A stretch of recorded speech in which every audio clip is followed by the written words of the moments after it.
राज्यामध्ये काम करत असताना विदर्भातल्या जनतेची काही अपेक्षा आहे आणि ती अपेक्षा पूर्ण एकनाथ शिंदे साहेब करू शकतात अशी साधारण सर्वसामान्य शिवसैनिकांची भावना आहे। आणि त्यामुळे आम्ही SIRच्या नियुक्त्या असो, BLA-2 असो किंवा आमच्या कार्यकर्त्यांच्या नियुक्त्या असो, त्यासाठी सगळे आमचे जे कार्यकर्ते पदाधिकारी आहेत ते कामाला लागलेत।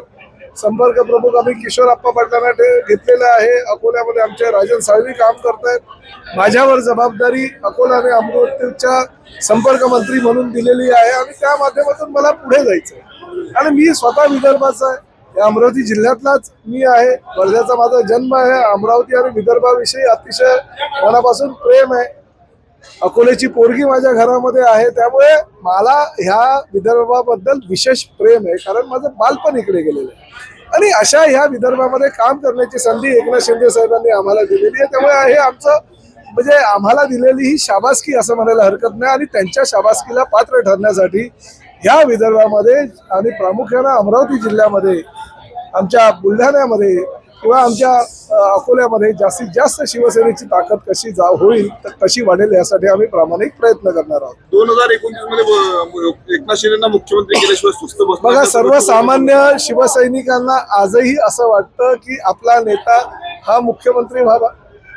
एकनाथ शिंदे साहेब मुख्यमंत्री असताना त्यांनी केलेलं काम, महिला आमच्या ज्या भगिनी आहेत त्यांना दिलेलं 1500 रुपयाचं योगदान, ह्या आमच्या महिला भगिनी कधी विसरणार नाही। त्यांच्या कार्यकाळामध्ये जे काही प्रश्न सुटलेले आहेत, आजही राज्याचे मुख्यमंत्री म्हणून जे देवेंद्र फडणवीस आणि उपमुख्यमंत्री म्हणून एकनाथ शिंदे साहेब काम करतात, परंतु सर्वसामान्य कार्यकर्त्याला हे वाटत असतं की माझ्या पक्षाचा नेता हा मुख्यमंत्री व्हावा आणि त्यामुळे कार्यकर्त्यांच्या ज्या काही भावना असतील तर त्या भावनांचा आदर करून ज्यावेळेस आम्ही पक्ष संघटना मजबूत करू, ज्यावेळेस आमच्या संख्याबळ आमदारांचं वाढेल, खासदारांचं वाढेल, जिल्हा परिषद सदस्यांचं वाढेल, नगरसेवकांचं वाढेल, महापौराचं वाढेल, त्यावेळेस आम्ही निश्चितपणे हे सांगू शकू की नाही, आमचा नेता आता सर्वोच्च नेता झालेला आहे। शहरामध्ये सैनिकांची काय भावना आहे? नाही बघा, प्रताप सरनाईक तर एक कार्यकर्ता आहे।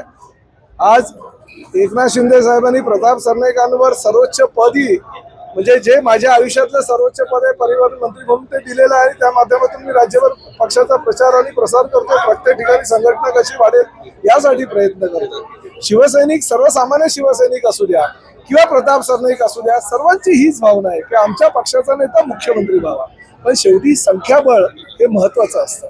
जर आम्ही आमचं संख्याबळ वाढवू तरच आम्ही त्या जागेवर दावा करू शकू, म्हणून आम्हाला राज्यभर संघटना वाढवायची आहे। आता 3-3.5 वर्ष जी आहे आम्हाला लोकसभा आणि विधानसभेला बाकी आहे, त्या दरम्यान आम्ही संघटना वाढवू, राज्यभर दौरे करतायत, श्रीकांत शिंदे फिरतायत, एकनाथ शिंदे साहेब फिरतायत, आम्हाला मंत्री म्हणून काही जबाबदारी दिल्या, आम्ही सगळे मंत्री जर फिरतोय।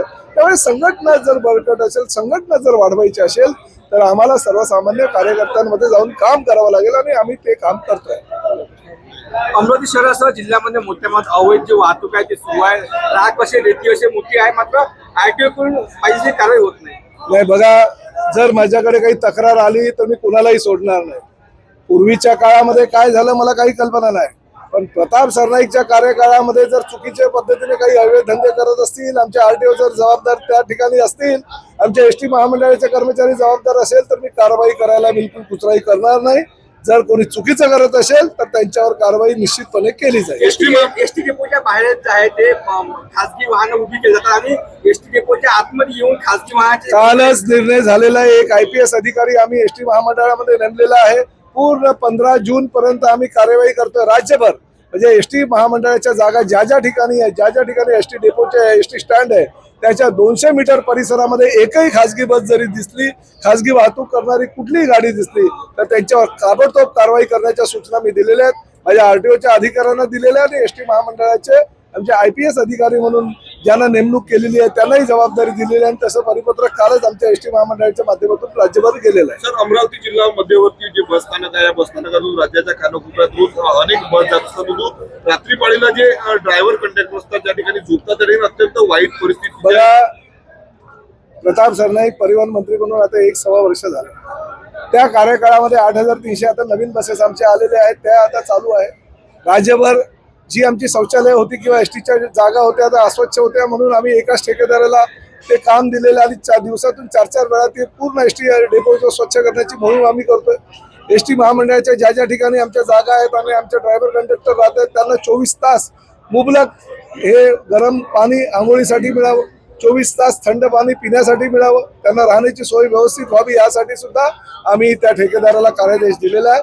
त्यामुळे भविष्यामध्ये आमच्या एस टी महामंडळाच्या कर्मचाऱ्यांनी काही काळजी करायची गरज नाही, प्रत्येकाला न्याय दिला जाईल. शिवशाही बसमध्ये जे आहेत अधिसूचित पत्रकारांना आधी संधी होती, मात्र आता शिवाई बसमध्ये अधिसूचित पत्रकारांना संधी नाहीये.